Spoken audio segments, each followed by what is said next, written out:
যে রোজা আসছে, আপনারা সবাই প্রস্তুত হন, আগামীকাল পরশুদিন থেকেই রোজা। অনেকে জানেই না যে রোজা আসছে। রোজা আসলে এই মেহমানকে সুস্বাগত ওয়েলকাম জানাবার জন্য একটা পরিবেশ তৈরি করা দরকার মুসলমান সমাজে, যাতে সবাই সতর্ক হয়ে ওঠে, সবাই প্রস্তুতি নিতে পারে যে কালকে থেকে পরশুদিন থেকে রোজা।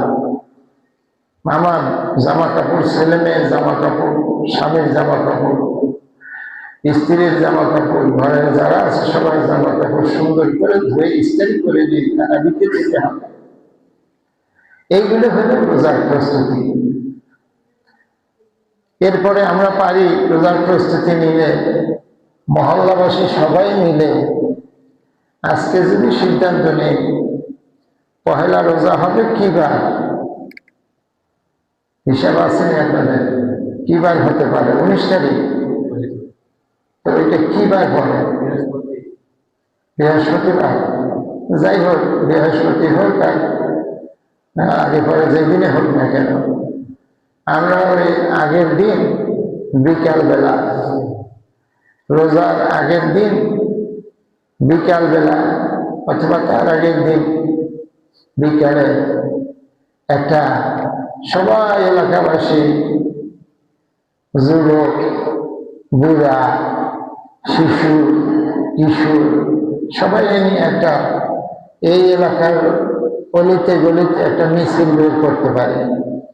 এই জন্য এটা রোজারে স্বাগত জানাই, রোজারে ওয়েলকাম জানাই, যে সবাই জানুক রোজা আসছে, সবাই একটু প্রস্তুতি নিয়ে সবাই একটু সজাগ হয়ে উঠুক, ছেলে মেয়েরা একটু বলুক, নিজেরা একটু জামা কাপড় ধুয়ে নেয়।